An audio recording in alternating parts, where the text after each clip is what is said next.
with Charlene Li, who's written a wonderful new book, Open Leadership, and we're going to talk about that. And so thanks very much, Charlene, for being here. I really want to start, though, by kind of asking you a question. Obviously, by writing a book on open leadership, it's implicitly saying a lot of companies don't have a very open leadership model. We've had tons of books written on leadership over the years. So what have people missed here? What's wrong with the way companies are thinking about leadership today, or have been thinking about leadership over the last few years? Well, I think the way you think about leadership is the definition of who that leader is. And also, if you think about where history has come from, people like Peter Drucker have been talking about leadership.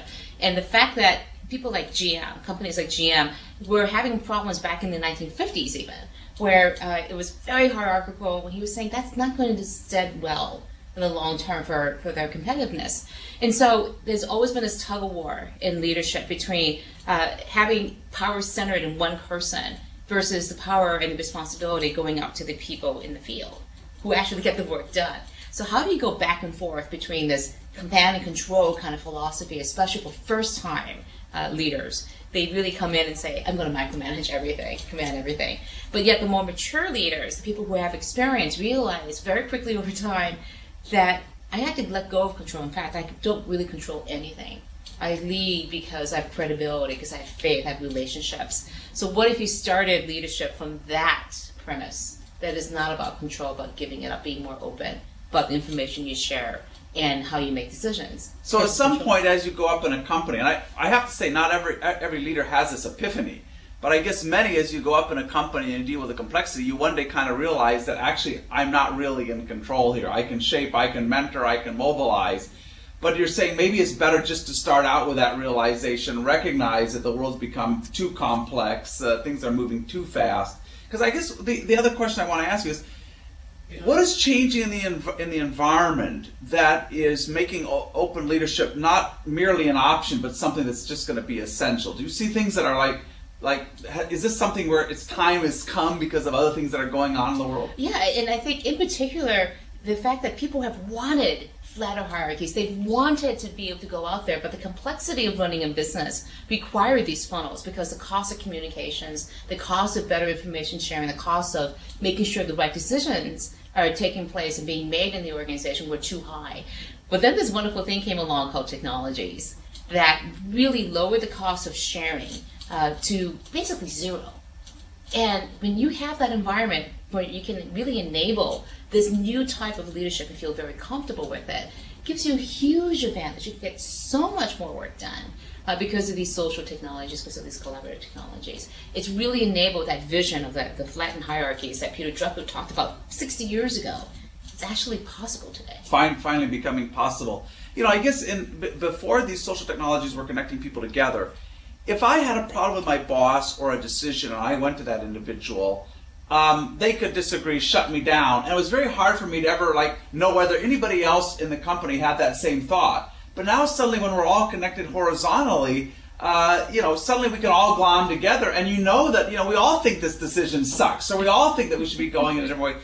So in a sense, is it not only about sharing, but it's about people coming together and opinions being able to coalesce and kind of creating a counter pressure to the top-down command and control system. It absolutely is, and this is the main reason why leaders are really thrown for a curve around this, because they can be countermanded. I mean, that's really insecure. Before, your word was a law. If you decided something was going to happen, it was great. Now you have to check in with everyone, make sure everyone's agreed, and it's not very comfortable for a lot of traditional leaders. Yeah, I guess there was a reason in the Soviet Union they didn't want copiers, and that in any coup you first of all take over the television station because you actually don't want those opinions to coalesce, but now you really can't stop it in organizations. Right, and look what happened with Egypt. They tried to stop that collaboration from happening, and they realized very quickly they can't do anything. And that's, I think, when they realized they truly could not stay in control anymore. And so they moved from trying to stop this revolution from happening to accepting it and saying, how do we transition in an orderly way? The only choice you have is whether you choose to engage or not. And the only way you can get back, I like to say, you're not in control, but how do you get back in command? And command is about getting things done. It's not about controlling things.